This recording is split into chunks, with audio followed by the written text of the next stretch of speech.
Gregg Allman, Southern rock pioneer, dead at 69. Allman Brothers band leader passed away peacefully at his home in Savannah, Georgia. Gregg Allman, the singer, musician and songwriter who played an essential role in the invention of Southern rock, has died at the age of 69. Allman's rep confirmed to Rolling Stone that the artist died Saturday afternoon. Allman passed away peacefully at his home in Savannah, Georgia, a statement on the singer's website reads Saturday. Gregg struggled with many health issues over the past several years. During that time, Gregg considered being on the road playing music with his brothers and solo band for his beloved fans, essential medicine for his soul. Playing music lifted him up and kept him going during the toughest of times. It's too soon to properly process this, Allman Brothers band guitarist Dickie Betts said in a statement. I'm so glad I was able to have a couple good talks with him before he passed. In fact, I was about to call him to check and see how he was when I got the call. It's a very sad day. Allman's longtime manager and close friend Michael Lehman added, I have lost a dear friend and the world has lost a brilliant pioneer in music. He was a kind and gentle soul with the best laugh I ever heard. His love for his family and bandmates was passionate, as was the love he had for his extraordinary fans. Gregg was an incredible partner and an even better friend. We will all miss him. A cause of death was not immediately revealed, but Allman suffered from chronic liver issues in recent years. Although Allman claimed the term was redundant, the singer-keyboardist helped create the first great Southern rock group as co-founder of the legendary Allman Brothers band alongside his older brother, famed guitarist Duane Allman. The Allmans fused country blues with San Francisco-style extended improvisation, with their sound creating a template for countless subsequent jam bands. Gregg Allman was blessed with one of blues rock's great growling voices and, along with his Hammond B3 organ playing, beholden to Booker T. Jones, had a deep emotional power. Writing in Rolling Stone, ZZ Top's Billy Gibbons said that Allman's singing and keyboard playing displayed a dark richness, a soulfulness that added one more color to the Allmans' rainbow. I've tried, words are impossible. Gooey gooey forever. Chooch, Cher wrote on Twitter. Rest in peace Gregg, sick. Allman, peace and love to all the family, Ringo Starr wrote. As he recounted in his 2012 memoir My Cross to Bear, Allman also experienced a quintessential, and essentially tragic, rock star trajectory that included too sudden fame, admittedly excessive drug use, a high-profile celebrity romance, multiple marriages and a late-life liver transplant. Gregory Lenoir Allman was born December 8, 1947, in Nashville, Tennessee, a little more than a year after brother Duane. The boy's father, U.S. Army Captain Willis Turner Allman, was shot to death by a drinking acquaintance shortly after the family moved to Norfolk, Virginia in 1949. As a child, Gregg saved up money from a paper route and bought a guitar that was soon appropriated by his older brother. The siblings attended Castle Heights Military Academy in Lebanon, Tennessee, before moving to Daytona Beach, Florida. Duane talked his brother into joining a racially integrated band, the House Rockers, shocking their mother. We had to turn my mother onto the blacks, Gregg told 16-year-old Cameron Crowe in the 1973 Rolling Stone cover story that would inspire Crowe's 2000 film Almost Famous. He added that it took a while, but now she's totally liberated. Following Allman's death, Crowe tweeted, "Thank you Gregg Allman, for the inspiration, and for those many holy nights on stage." After playing in bands like the Untles, the Shufflers, the Escorts and the White Teens, the brothers took their band Allman Joys on the road in the summer of 1965 following Gregg's graduation from Seabreeze High School.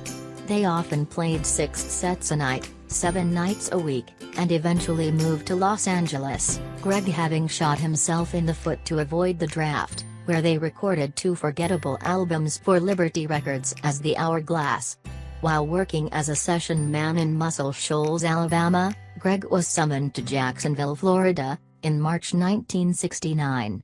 There he joined Duane and the other musicians, Dickie Betts, guitar, Barry Oakley bass, Butch Trucks, drums, and Jai Johanni Johansson, drums, comprising the Allman Brothers Band's earliest incarnation. It was nice, round, kind of dull-ended instead of sharp, Allman wrote of the Hammond B3 sound, and I thought it blended with guitar just perfect. In addition to being the band's main vocalist and composer of signature tunes Whipping Post and Don't Keep Me Wonderin', Gregg and his long blonde hair also served as its visual focus. The band enjoyed meteoric success with their albums Live at the Fillmore East, 1971, and Eat a Peach, 1972. Between those albums, tragically, Duane Allman died in a motorcycle accident, followed a year later by Oakley's eerily similar demise. Shortly thereafter, Gregg recorded his solo debut, 1973's Laid Back, which offered an economical a la carte selection of blues, R&B and soul songs in contrast with the Allman's epic all-you-can-eat live shows. Its critical success, combined with Gregg's marriage to pop superstar Cher in 1975 and the group's collective appetites for narcotics, led to the Allman Brothers' breakup after the recording of their disappointing 1975 release Win, Lose or Draw. Additionally, Allman's bandmates shunned him for testifying to a grand jury, in exchange for immunity, regarding his valet and drug provider John C. Scooter Herring. Audience shouts of "narc" plagued him for years afterward. Allman continued to release solo albums throughout the 70s and 80s. These included the live Gregg Allman Tour, 1974, and Playin' Up a Storm, 1977. To the Hard Way, 1977, a duo album with Cher credited to Allman and Woman resembled an Ashford and Simpson-style effort. An admitted hardcore alcoholic throughout the 80s and most of the 90s, Allman enjoyed something of a comeback with I'm No Angel, 1986, and, 3 years later, a reformed Allman Brothers Band. His only non-anthology solo release the following decade was Searching for Simplicity, 1997. Allman was inducted into the Rock and Roll Hall of Fame as part of the Allman Brothers Band in 1995 and would receive a Lifetime Achievement Award at the 2012 Grammys. In 2007, Allman was diagnosed with hepatitis C, which he attributed to a dirty tattoo needle, and he received a liver transplant. He also suffered from an atrial fibrillation and eventually switched to a gluten-free vegan diet. T-Bone Burnett produced Low Country Blues, 2011, a solid set of blues covers. Allman continued touring with the Allman Brothers until the group played its official final show at New York's Beacon Theatre on October 28, 2014. All My Friends, celebrating the songs and voice of Gregg Allman, a live album featuring performances by Allman alongside contemporaries Dr. John, Eric Church, Jackson Browne, John Hyatt, Warren Haynes, and Widespread Panic, among others, was released in 2015. He released Gregg Allman Live, Back to Macon Ga in 2015. A rep for Allman has confirmed that a new album, The Dawn Was Produced Southern Blood, will be released in September. In 2016, Allman was forced to cancel his summer tour due to unspecified serious health problems. After briefly returning to the stage, Allman's last concert was at his 2016 Laid Back Festival in Atlanta, and scheduling a winter tour, Allman again canceled the dates, citing a vocal injury. "This is the hardest thing I've had to do in a long, long time," Allman said in a statement after calling off his winter tour. "I've been on the road for 45 years because I live to play music with my friends for my fans. As much as I hate it, it's time for me to take some real time off to heal."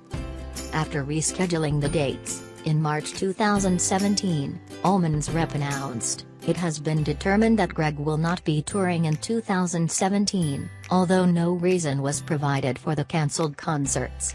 The next month, Allman denied rumors that he was in hospice care.